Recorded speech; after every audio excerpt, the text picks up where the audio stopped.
Praise the Lord. Praise the Lord. Praise the Lord. Praise the Lord.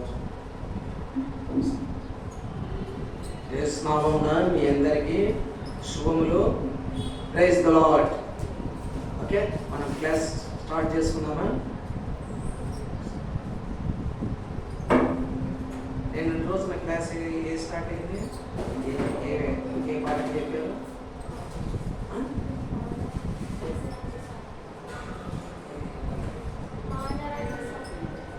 IC అంటే దేని గురించి start చేశారు? ఏ పాఠం చెప్పారు? దావీదా. ఈరోజున మనకు ఏమన్నది? ఇది మెజల్స్ ఆఫ్ ఆనర్ అండ్ డిజానర్. అంటే ఏమిటంటే ఘనమైన ఘనహీనమైనటువంటి పాత్ర కదా. ఇది సబ్జెక్ట్. ఈ సబ్జెక్ట్ కింద మనం ఏం చేసుకున్నాము? నిన్న రోజు మొదటి రోజున పాఠం విన్నాము.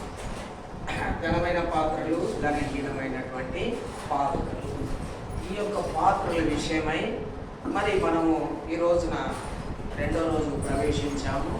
ఈ రెండవ రోజున మనము కొన్ని విషయాలు మనం తెలుసుకున్నాము. ఇక్కడ ఈ యొక్క పటం చూస్తున్నాం కదా. ఇక్కడ పటంలో ఏమన్నది కనబడుతుంది? మొదటి పటము ఏ పేరు ఉందాడా? ఐతోపేలు కదా. రెండవది హూషై, ఆ తర్వాత దావీదు, ఆ తర్వాత ఉన్నటువంటి వాళ్ళు కదా. అయితే మన బైబిల్ గ్రంథంలో రెండవ సమూయేలు గ్రంథము 17వ అధ్యాయం. రెండవ సమూయేలు గ్రంథము 17వ అధ్యాయం. రెండవ సమూయేలు గ్రంథము 17వ అధ్యాయం.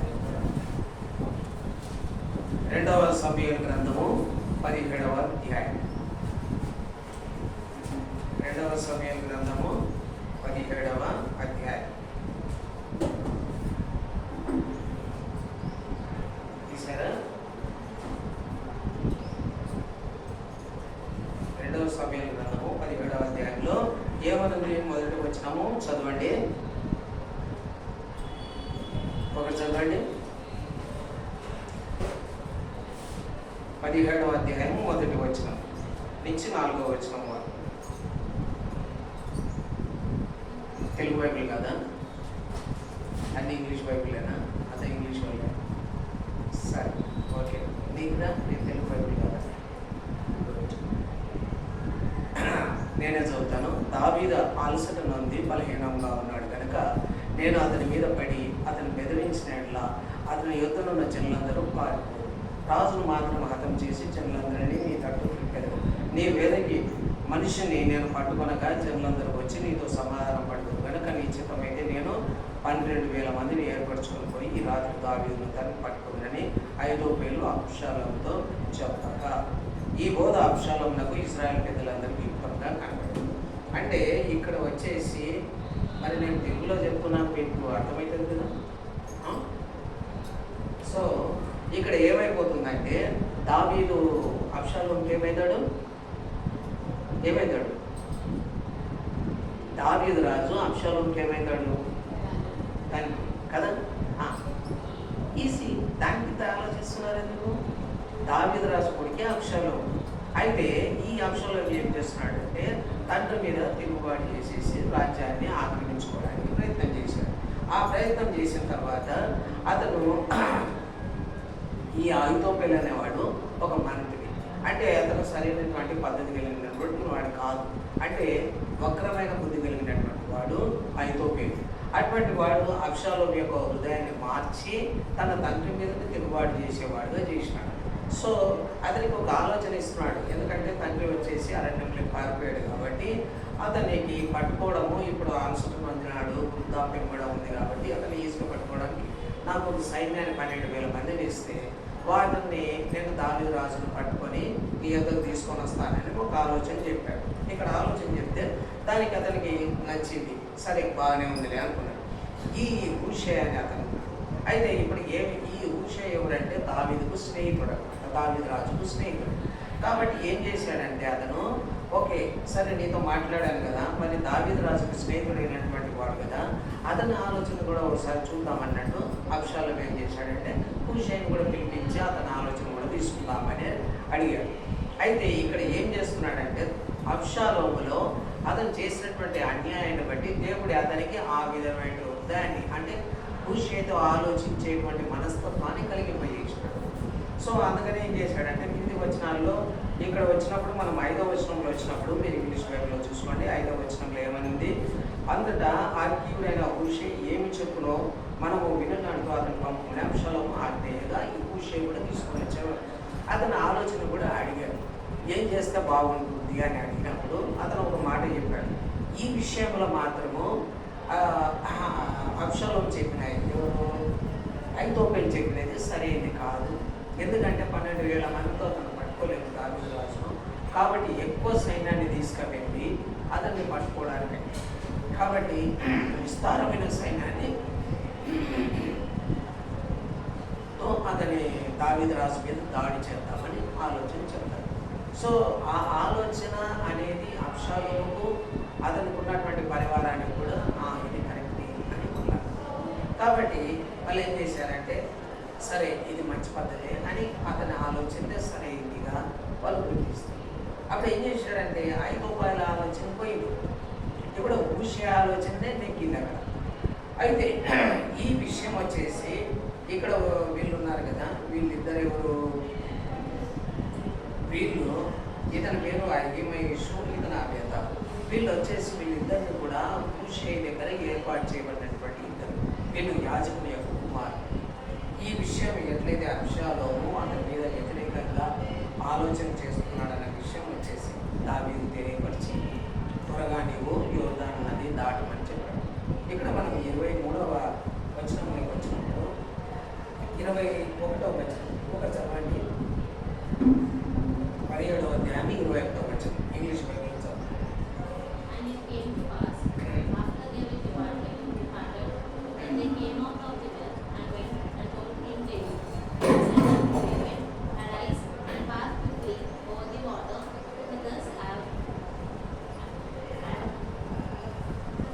అదే అనమాట, ఎందుకంటే నువ్వు త్వరగా లేచి ఏం చేస్తున్నాడు, ఇది నది దాటవలసినగా చెప్పాడు అహీమయస్సు.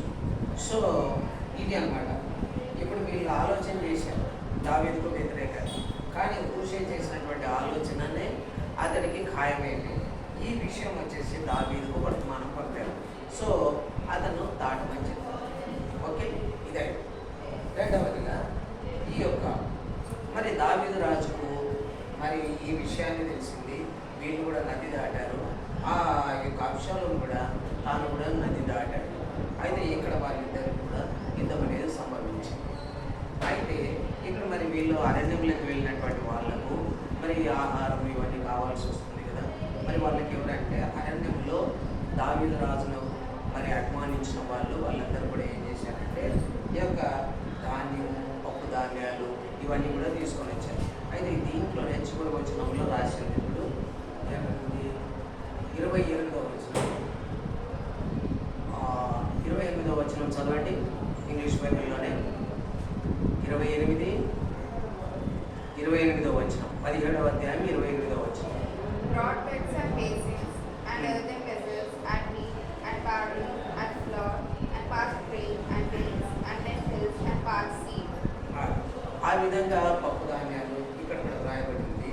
వాళ్ళకు ప్రొవిజన్ చేశారు. ఏది వీట్, బార్లీ, బీన్స్, లెంటిల్స్ అని కార్న్ అండ్ పాచిన్ పల్సెస్ అని ఇవన్నీ కూడా వాళ్ళు ఇచ్చారు. ఆహారాన్ని కూడా వాళ్ళు సప్లై చేశారు. సో ఇదే ఇప్పుడు దీనివల్ల మనకు తెలుసుకున్న విషయం ఏంటి, ఇప్పుడు ఈ యొక్క ఫోటోలో మనకి ఎవరు కనపడుతున్నారు, ఇక్కడ ఫస్ట్ దాంట్లో ఎవరు కనపడ్డారు, ఇతను ఎవరు, అబ్షాలోము. ఇతను ఇప్పుడు మన పాఠ్య భాగం ఏంటంటే ఘనమైనటువంటి పాత్రలు, ఘనహీనమైనటువంటి పాత్రలు. ఇప్పుడు ఈ ఘనమైన పాత్రలు ఎవరై ఉన్నారు దేవుని దృష్టిలో?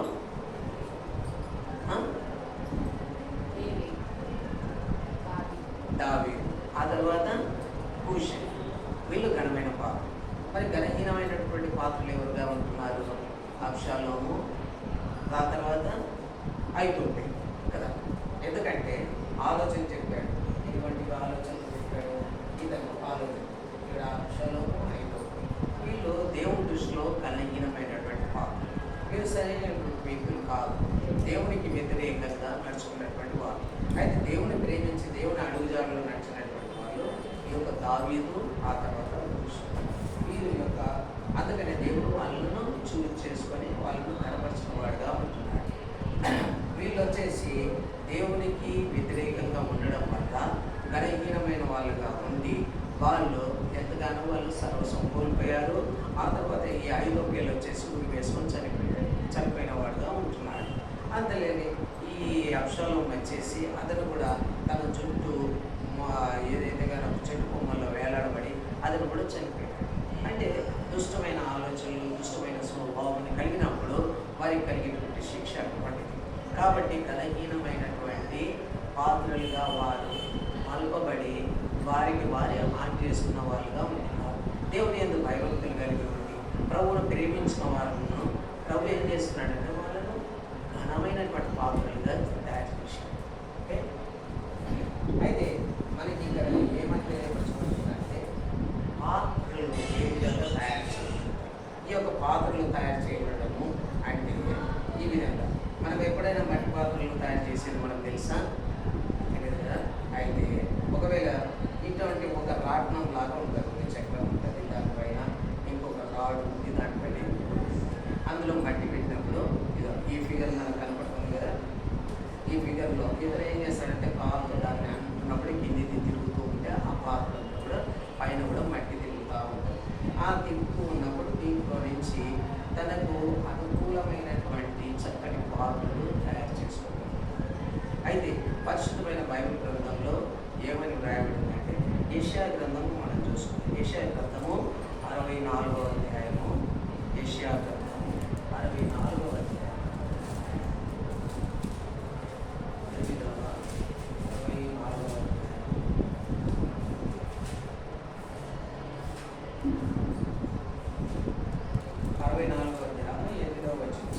64వ అధ్యాయము 8వ వచనం. ఒకసారి చదవండి. But now, O Lord, you are our Father, we are the clay, and you are our potter, and we all are the work of your hand. అయితే మనమందరం చదువుతాం, ఒకసారి అందరం చదువుతాం. 8వ వచనం, 64వ అధ్యాయము యెషయా గ్రంథము 64వ అధ్యాయము 8వ వచనం. యెహోవా, నీవే మాకు తండ్రివి, మేము జిగటమన్ను, నీవు మాకు కుమ్మరివాడు, మేమందరం నీ చేతి పని అయి ఉన్నాం. అంటే మనం ఎటువంటి వాళ్ళమై ఉంటున్నామంటే మనము మట్టి లాంటి వాళ్ళు. అంటే దేవుని చేతిలో మనము ఒక మట్టి చేత నిర్మింపబడిన వాళ్ళు. మనము ఈ యొక్క ఆదికాండంలోకి వెళ్ళినప్పుడు ఆదికాండము 2వ అధ్యాయము చూసుకున్నాము. ఆదికాండము 2వ అధ్యాయంలో ఏమైనా రాయబడింది? నరుణ్ణి ఏం చేశాడు? 7వ వచనం. ఆదికాండము 2వ అధ్యాయము 7వ వచనం. ఒకటి చదవండి. And the Lord God formed man of the dust of the ground, and breathed into his nostrils the breath of life, and man became a living soul. దేవుడైన యెహోవా నీల మట్టితో నరుని నిర్మించి వాని నాసికారంలో జీవాయువు బోధగానే నరుడు జీవాత్మ. అంటే నీల మట్టితో ఏం చేశాడు? నరుణ్ణి నిర్మించాడు. కాబట్టి అంటే మనము మంచి పాత్రగా దేవుడు ఆ యొక్క నరుని నిర్మించిన రీతిలో. సో ఈ విధంగా మనము ఎటువంటి వారము అన్న విషయాన్ని ప్రవక్తలు ఈ విధంగా తెలియపరుచుకుంటూ వచ్చారు. మనము నేల మట్టి చేత నిర్మింపబడినటువంటి వారు. అయితే ఈ నేల మట్టి చేత నిర్మింపబడిన వాళ్ళము ఏ విధంగా ఒక్కొక్క చక్కటి పాత్రగా ఆయన చిత్త ప్రకారంగానే చేసుకుంటాడు. ఒకసారి మట్టి ఏదైతే పాత్రలుగా చేసుకుంటాడో అవి కొన్ని విరిగిపోతుంటాయి. తిరిగి వాటిని ఏం చేస్తాడంటే సమకూరుస్తాడు. తిరిగి మంచి చక్కటి పాత్రలుగా తాను మలుస్తాడు. ఆ యొక్క పాత్రలు చేసేటప్పుడు ఈ విధంగా పెట్టి అతను పెడుతూ ఉన్నప్పుడు తన చేతితో దాన్ని స్పర్శిస్తూ తన చేతితో ఆ పాత్రను ఆ చక్కగా నునుపుగా వచ్చే విధంగా ఏ విధైతే కుమ్మరివాడు ఆ విధంగా చేస్తాడో దేవుడు కూడా మనల్ని చేయడానికి మనల్ని ఎప్పుడు తయారు చేస్తూ ఉంటాడు. ఆ తయారు చేసిన వాటిని ఏం చేస్తారంటే ఇదంతా కుండలు ఈ విధంగా తయారు చేసిన తర్వాత ఇవన్నీ కూడా ఒక యొక్క ఫర్నెస్లో అక్కడ పెట్టేసి మరి వాటిని వేడి చేత అక్కడ ఉన్నటువంటి చెమ్మనంతా తీసివేయడం జరుగుతుంది. ఎందుకు ఆ విధంగా చేస్తారంటే దాంట్లో ఉన్నటువంటి నీటిని అది అబ్జర్వ్ చేసినప్పుడు అది ఏమైపోతుందంటే ఏదైనా పాత్రలో నిర్వహించడానికి మనము ప్రసిద్ధంగా ఉంటుంది. అట్లనే మన జీవితాలలో కూడా దేవుడు ఏ విధంగా అంటే మనలో ఉన్నటువంటి మాలిన్యమైనటువంటి విషయాలను వాటన్నిటిని తీసివేయడానికి ప్రభు కొన్ని కష్టాలను, ఇరుకులను, ఇబ్బందులను వాటిని మన జీవితాల్లో ప్రవేశింపజేస్తారు. ఆ ప్రవేశింపజేయడం ద్వారా ఏమిటంటే చక్కగా మనలో ఉన్నటువంటి అవన్నీ కూడా బలహీనతలు పోయి దేవుని అంటే బలపరచబడుతూ మనం అందంగా తయారు కావడానికి, గట్టిపడడానికి దేవుడు ఏర్పాటు చేసినటువంటి విధానం.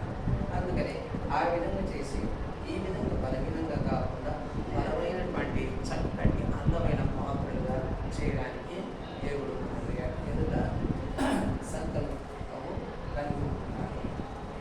సో ఇంకా ప్రభునందు చక్కటి విశ్వాసము, ప్రభునందు ఇంకా మనము ఆయనను ఆనుకొని ఉన్నప్పుడు ఏ విధంగా తయారు చేస్తారంటే ఇంకా ఇందులో షైనింగ్ వచ్చే విధంగా ఇంకా ఇటువంటి షైనింగ్గా ఉండేటువంటి పాత్రలుగా తయారు చేస్తారు. ఇవన్నీ కూడా ఏమిటంటే ఈ అంటే ఇవన్నీ కూడా కొంచెం అంటే గాజు అద్దకం అంటారు. అట్లాంటిది పాత్రల మీద అంటే దాన్ని అప్లై చేసినప్పుడు ఎంత షైనింగ్ వస్తుందంటే చాలా బ్యూటిఫుల్గా కనపడుతుంది ఆ పాత్ర. వాటిలో ఏ ఫిల్మ్ని కూడా ఏదైనా కూడా చక్కగా నిల్వగా ఉంటాయి. అలాగే మన జీవితాల్లో కూడా ఆ దేవునికి అందంగా కనపడాలా అంటే మనల్ని మనం చూసినప్పుడు మరి వీరు ప్రభువు ఒక గుర్తింపు కలిగినటువంటి వారుగా ఉండాలనేది దేవుని సంకల్పం అయింది. మరి చివరిగా వచ్చేసేటప్పటికి ఈ పరిస్థితుల్లో ఎప్పుడైతే ఇటువంటి పరిస్థితుల్లో ఏమైనా కదా డార్క్ సిచ్యుయేషన్స్ ఇన్ లైఫ్ మన జీవితాలలో ఎప్పుడైనా ఏ విధమైనటువంటి భయంకరమైన సిచ్యుయేషన్స్లో అటువంటి పరిస్థితులు వచ్చినప్పుడు దేవుడు ఏమని చెప్తున్నాడంటే మనము యెషయా గ్రంథము 41వ అధ్యాయంలో యెషయా గ్రంథము 41వ అధ్యాయం యెషయా గ్రంథము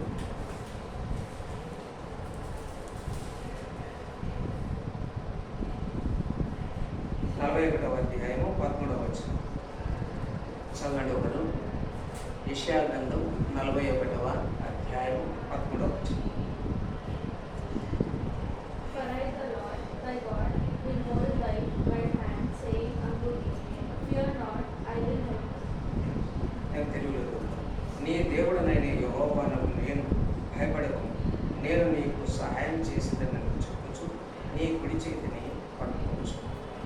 ప్రభువు నీకున్నటువంటి భయాల్లో కానీ నీకున్నటువంటి అననుకూలమైన పరిస్థితులలో ఒకవేళ బాధపడినా, చింతపడినా, ఎటువంటి కష్టమైనటువంటి పరిస్థితులు ఎదుర్కొంటున్నా అటువంటి పరిస్థితులు ఏమంటున్నాడంటే దేవుడు ఈ యొక్క వాక్యాన్ని నీకు దయచేస్తాడు. ఏమంటున్నాడు? నువ్వేం భయపడవు, నీకు ప్రతి పరిస్థితుల్లో కూడా నేను నీకు తోడుగా ఉంటున్నాను. ఎందుకంటే నీ చెయ్యి నేను పట్టుకొని, కాబట్టి నువ్వేమాత్రం భయపడాల్సిన పని లేదు.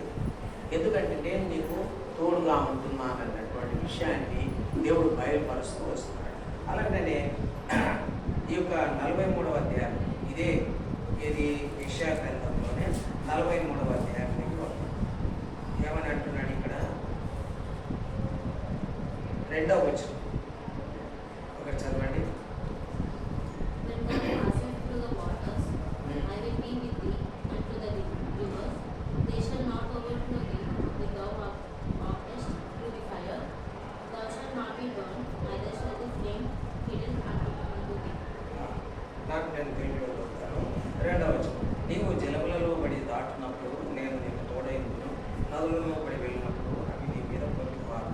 నీవు అగ్ని మధ్య నడిచినప్పుడు కాలుపు జ్వాలలు నిన్ను కావచ్చు.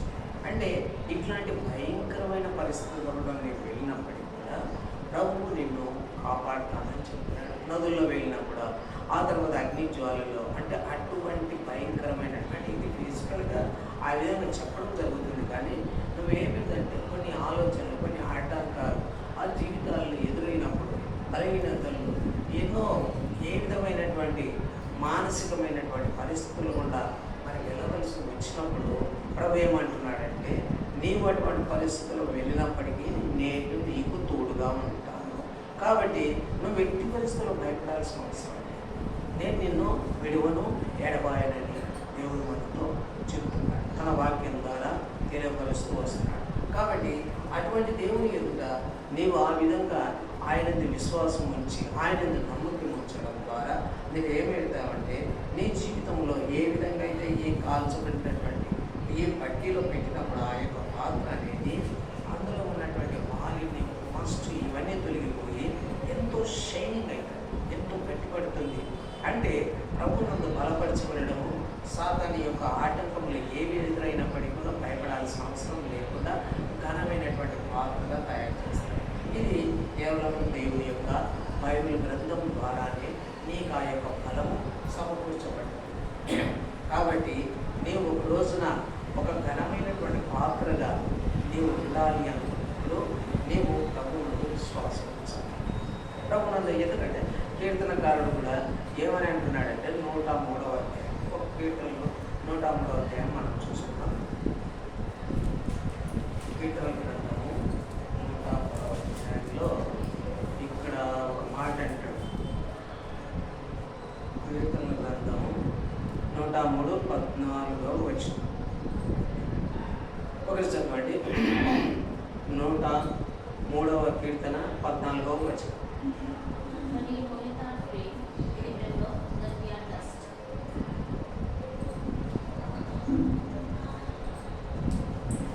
మనము నిర్మింపబడిన రీతి ఆయనకు తెలిసే ఉన్నది. మనం మంటి వారమని ఆయన జ్ఞాపకం చేసుకోవచ్చు. కీర్తనకారుడు ఈ విషయాన్ని ఆయనకు తెలుసు. మనం ఏమై ఉన్నాము, నేను ఎటువంటి వాడినే ఉన్నాను అన్నటువంటి విషయాన్ని తెలిసిన వాడు కాబట్టి ఏదైతే అంటున్నాడు కదా దావీదు రాజు, ఏమన్నాడు, నేను మంటి వాడను, నేను మంటి చేత నిర్మింపబడిన వాడను అన్న విషయాన్ని అతను రాసే. కానీ ఎంత రాజైనప్పటికీ కూడా తన హృదయంలో దేవునికి స్థానం ఇచ్చాడు. ఆ తర్వాత తను తాను తగ్గించుకుంటూ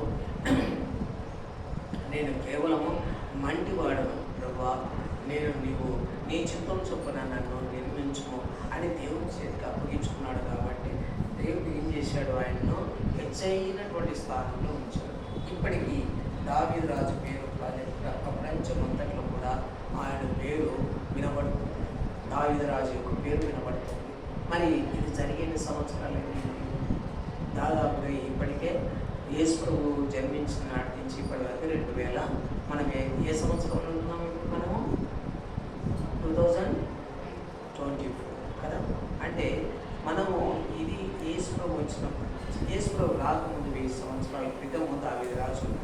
సో 3024 సంవత్సరాలు అయినట్టు కూడా ఇప్పటికీ కూడా దావీదు రాజు గురించినటువంటి ప్రపంచంలో ప్రతి చోట ఆయన మాట వినబడుతుంది. అంటే దేవుడు ఎంతగా అతను హెచ్చించాడు చూడండి. 3000 సంవత్సరముల పైన అంటే ఇది మాటల. ఇప్పుడు ఈ రోజున సపోజ్ ఎవరైనా మనకు తెలిసిన వాళ్ళు ఇప్పుడు మామూలుగా మన జనరల్గా చనిపోయిన వాళ్ళు మన కుటుంబంలో ఎవరు ఉండకుండా ఉండరు కదా. ఇప్పుడు నా తల్లిదండ్రులే ఉన్నారు, వాళ్ళు చనిపోయి కూడా ఇప్పటికీ 40 సంవత్సరాలు 50 సంవత్సరాలు 40 సంవత్సరాలు 45 సంవత్సరాలు అయింది. ఇప్పుడు వారికి నేను గుర్తు, కానీ ఇప్పుడు నాకున్న పిల్లలు గుర్తా తెలియదు. ఎందుకంటే నాకు మ్యారేజ్ ముందే ఇవన్నీ జరిగింది. వాళ్ళకి తెలియదు, ఎందుకంటే ఫిజికల్గా వాళ్ళని చూడలేదు, వాళ్ళకి తెలియదు. ఆ స్పర్శ తెలియదు, దానికి చూసినటువంటి ఆ మాట కూడా తెలియదు. వాళ్ళకు ఆ స్పృహలో వాళ్ళకి లేదు, వాళ్ళకు తెలియదు. కాబట్టి ఇప్పుడు అదే నా తల్లిదండ్రుల విషయం అయితే నాకు కొంచెం తెలిసిన, వాళ్ళ తల్లిదండ్రుల గురించి నాకు తెలియదు కదా, అసలు వాళ్ళ పేర్లు కూడా నాకు తెలియదు. అంటే కానీ దావీదు రాజు యొక్క పేరు కేవలం ఒక 100 సంవత్సరాలది 60-70 సంవత్సరాలది వరకే మన కుటుంబంలో జరిగేది గుర్తుండదు. అటువంటిది దావీదు రాజుది 3000 సంవత్సరముల నుంచి 3,024 సంవత్సరాలు రాదు ఇప్పటికీ వినిపింపబడుతుంది. ఇక ముందు కూడా ఆ పేరు వినిపింపబడుతుంది. అంటే దేవుని రాకడ వచ్చి పర్యంత కోరుకోవడం ఈ యొక్క పేర్లు వినబడుతున్నాయంటే ఎంత ఘనమైనటువంటి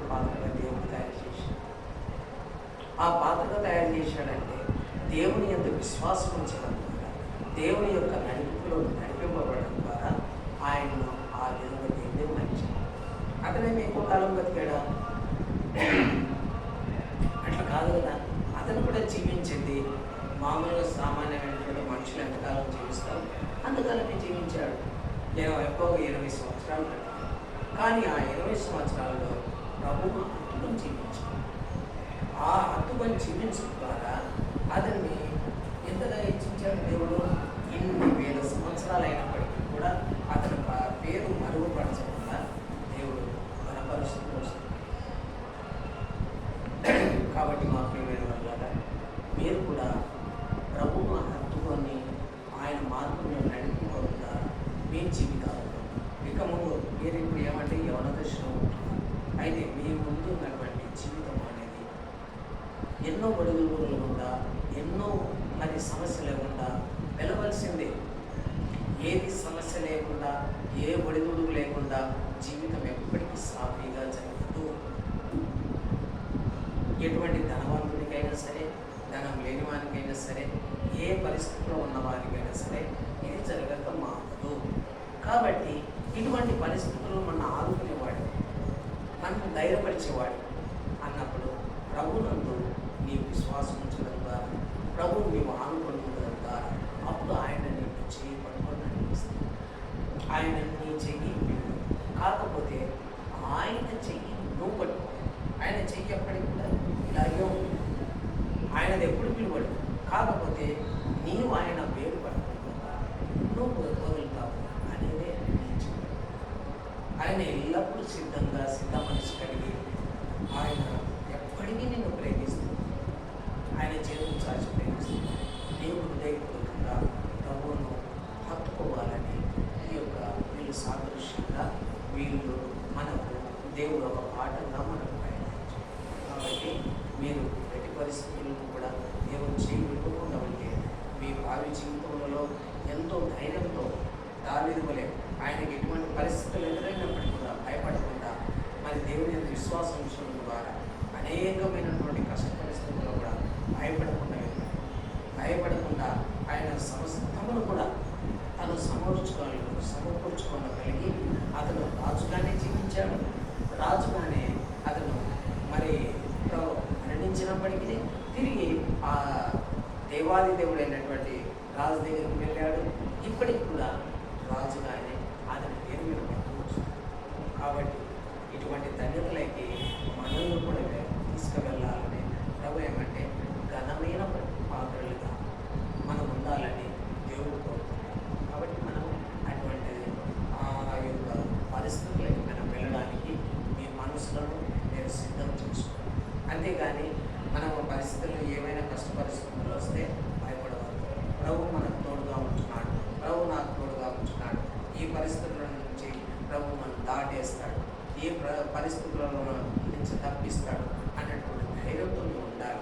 ఏ పరిస్థితుల్లో కూడా భయపడకుండా ఉన్నప్పుడు తప్పకుండా దేవుడు సాయం చేస్తాడు. సరేనా? అయితే 118వ కీర్తనకి మనం వెళ్దాము. ఇది మనము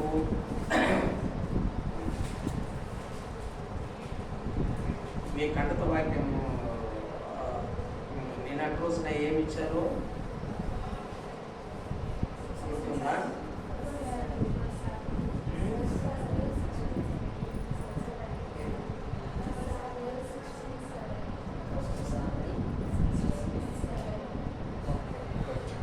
అయితే ఈ రోజున మనకు 2వ రోజు కాబట్టి ఇప్పుడు మనకు కంటత వాక్యం వచ్చేసి 118వ కీర్తన, సామ్స్ 1:1. ఓకే, 7వ వచనం మొదలుకొని 6వ వచనం మొదలుకొని 8వ వచనం. Psalms 1:1-8 from 6 to 8. ఓకే, 6వ వచనము నేను చదువుతాను, 6 నుంచి 8. ఆ తర్వాత మళ్ళీ మీరు చదవాలి. 6వ వచనం, యెహోవా నా పక్షంలో ఉన్నాడు, నేను భయపడను. నరులు నాకేమీ చేయగలరు. యెహోవా నా పక్షం వహించి నాకు సహకారి అయి ఉన్నాడు. నా శత్రువుల విషయమై నా కోరిక నెరవేరేట చూచదు. 8వ వచనం, మనుషులను నమ్ముకున్నట కంటే యెహోవాను ఆశ్రయించుట మేలు. సరే, ఇంగ్లీష్లో మీరు చదవండి, 6వ వచనం చదవండి. అందరు కదా, అందరు చదవాలి, ఒక్కరు కాదు.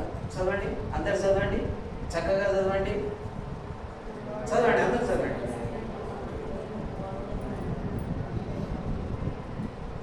7వ వచనం.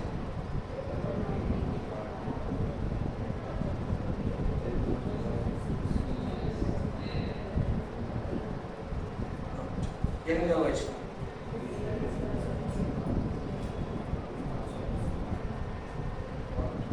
ఇది మీ కంట వాక్యమే కాబట్టి ఇది చక్కగా చదవండి. ఇప్పుడు ఈ కీర్తనకారుడు ఏమని చెప్తున్నాడు?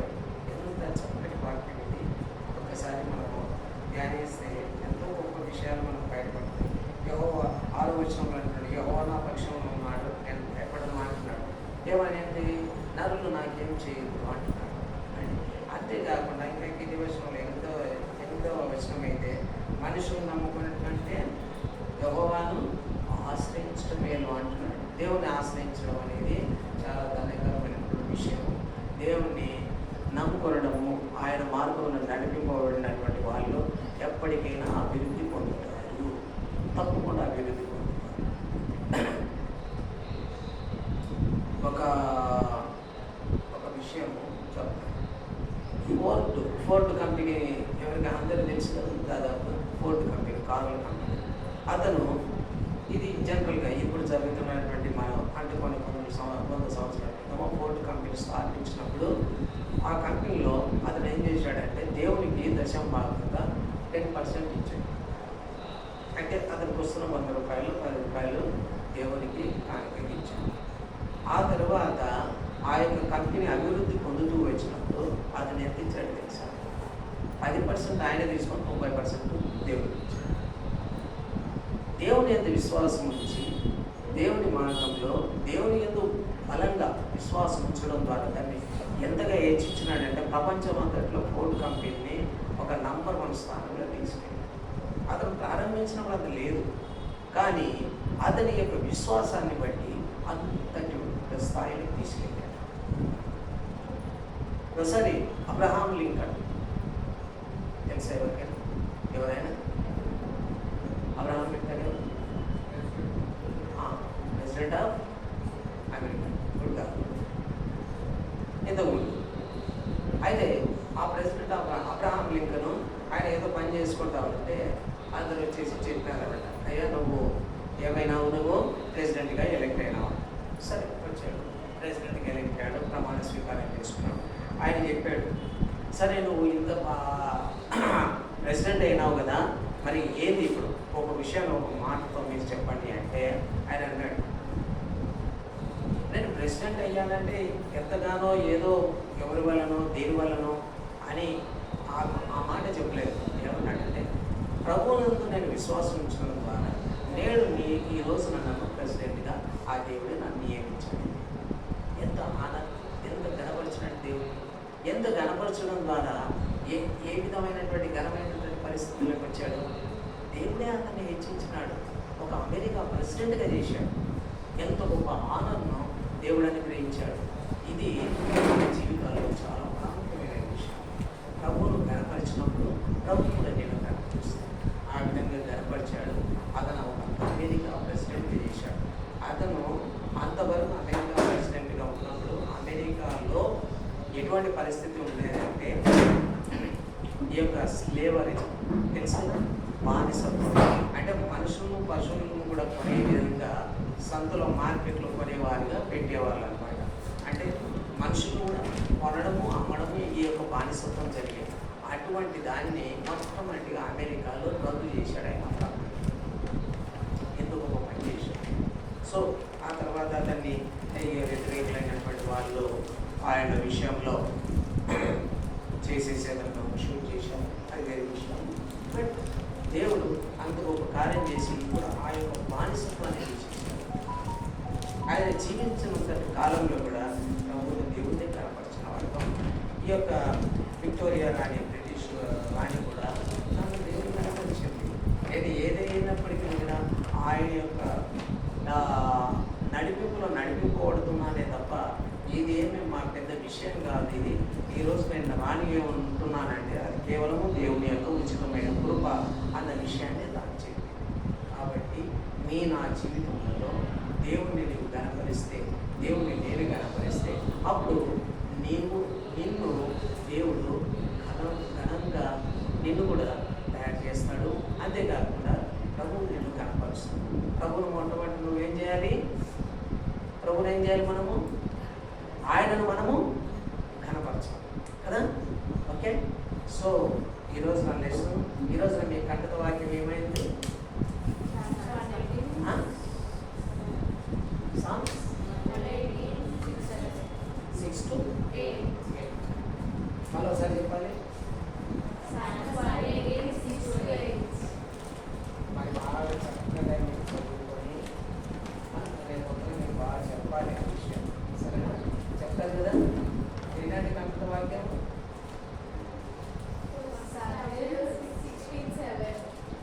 Very good. ఈరోజు కంటత వాక్యం సరే 118:6-8. 8వ వచనం ఏమనుంది?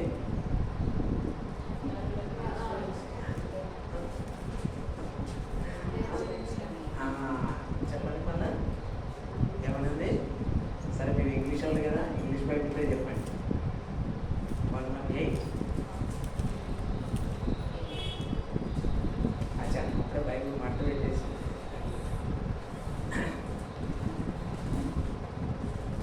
118 8వ వచనం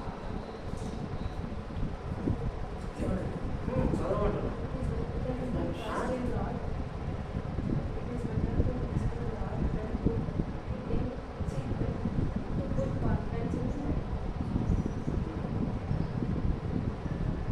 చదువు. It is better to trust in the Lord than to put confidence in man.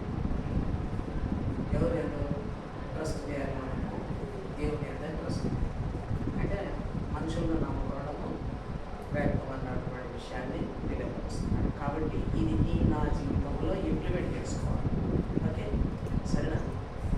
ఈరోజు లెసన్ మీరు వినండి. ఈరోజు కింద మీరు చక్కగా ధ్యానం చేయాలి, ప్రార్థన చేసుకోవాలా. ఆ తర్వాత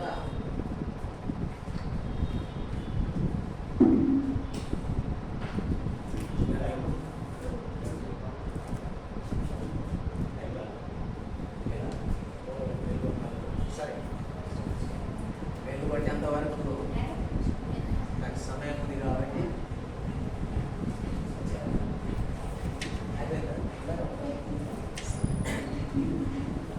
సో మీరందరూ కూడా ప్రభువునందు విశ్వాసం కలవారే ఉండండి. మీ యొక్క ఇప్పుడు మీరందరూ చదువుకున్నారా? చదువుకుంటున్నారు కదా మీరు. చదువు విషయంలో మీకు ఎక్కడైనా ఇబ్బందిగా ఉంటే, ఏదైనా మీకు వాటిలో మీ చదువులలో భయపడాల్సిన అవసరం లేదు. ప్రతిరోజు కూడా మీరు ఏం చేయాలా? చక్కగా ఉదయం లేవగానే దేవుని వాక్యం మీరు ప్రార్థన చేసుకోవాలి, దేవుని వాక్యాన్ని చదువుకోవాలి. మరి ఎంతమంది ప్రార్థన చేసుకుంటున్నారో తెలియదు కానీ ప్రార్థన చేసుకోవడం ద్వారా ప్రభువు మిమ్మల్ని ఎంతగానో బలపరుస్తారు, ధైర్యపరుస్తారు. మొట్టమొదటిగా మిమ్మల్ని నిద్ర లేవగానే మోకాళ్ళని దేవుని ప్రార్థించాలి. ఇది చాలా ప్రాముఖ్యమైనటువంటి విషయం. అప్పుడు నీలోనే ఒక మార్పు వస్తుంది, నీలోనే ఒక చక్కటి మార్పు వస్తుంది. ఆ మార్పు తర్వాత ఎంతో గొప్ప కార్యాలు జరుగుతాయి. ఇప్పుడు నిజంగా ఒక మాట అడుగుతాను, నీవు ఎన్ని గంటలకు లేస్తారు? నువ్వు ఎన్ని గంటలకు లేస్తారు?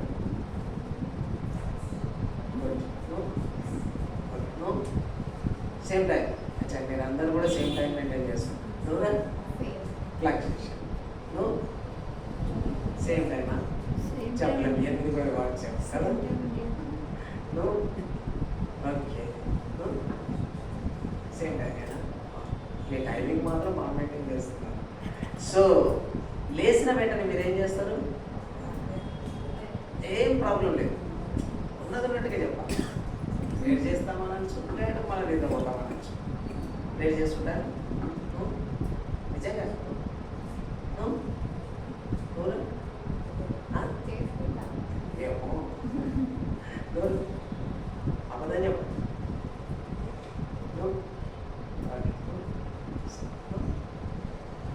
సో ప్రార్థన చేసుకోవడం అనేది చాలా ప్రాముఖ్యమైన విషయం. నువ్వు ఎంతసేపు చేస్తావు అనేది కాదు, నువ్వు 5 నిమిషాలే చెయ్యి, 50 నిమిషాలే చెయ్యి, కానీ ఆయన సన్నిధిలో నువ్వు ప్రార్థన చేస్తావు. నువ్వు ప్రార్థన చేసినప్పుడు ఏమవుతుందంటే నీకు ఆత్మ అనేది బలపరచబడుతుంది. ఆ యొక్క నడిపింపు అనేది ఆ రోజంతట్లో కూడా నేను నడిపించేటువంటి ఒక మంచి ఎనర్జికల్ ఫుడ్. నువ్వు ఉదయకాలంలోనే మనం బ్రష్ చేసుకుంటాము, టిఫిన్ చేస్తాము, మంచిగా చక్కగా చేయాలనేటువంటిది మన మామూలుగా మనకున్నటువంటి డైట్ విషయంలో ఇవన్నీ చేస్తాం కదా. అయితే నువ్వు పొద్దున్నే ఒక నీ ఎనర్జీ రావాలి, ఈ రోజు మన నడిపి కావాలి అన్నప్పుడు ఏం చేయాలంటే ఈ ఫుడ్ తీసుకోవాలి. ఇది ఏమిటంటే స్పిరిచువల్. ఈ యొక్క ఆత్మీయమైన ఫుడ్ నువ్వు ఎంత తీసుకుంటే నువ్వు అంత బలపరచు. కాబట్టి మీ యొక్క టైమింగ్ ఏం చేస్తారంటే 6 గంటలు కదా, మీరు 6 గంటలను కొంచెం ఇంకా ఎక్కువ చేసుకోండి. అంటే ఎక్కువ అంటే ముందుగా వెనక్కి రండి. ఏమిటి 5 గంటల 45 నిమిషాలకు లేచి ఒక 15 మినిట్స్ గడపండి. మీరు ఇంకా కొద్ది కాలం ఎంత 5:30 పెట్టుకోండి, ఒక అరగంట చేయండి. ఓకే, సరేనా? Praise lord. మీ పక్క గ్రూప్ పిక్చర్స్ రెడీగా సరే, నేను ప్రార్థన చేస్తాను.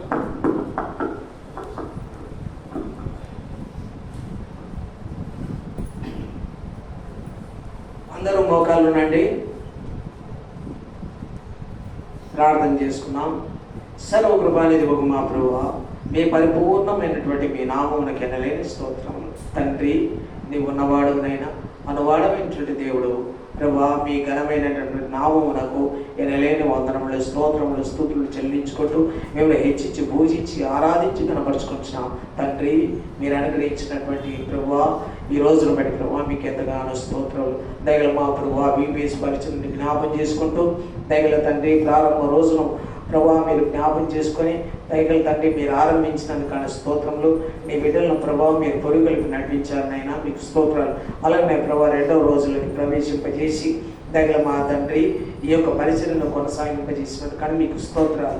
దయగల మా తండ్రి ఈ సీనియర్ క్లాస్లో ప్రభా పరిశుద్ధుడు దేవా, మరి 2వ రోజున పాఠమును ప్రభా మీరు ఘనమైనటువంటి పాత్రలో ఘనహీనమైనటువంటి పాత్రలను బట్టి దయగల మా ప్రభా దావీదు రాజును, హుషైను, అలాగే ప్రభా అబ్షాలోమును, అహీతోపెలును ప్రభా మా ముందుకు తీసుకొని వచ్చారు.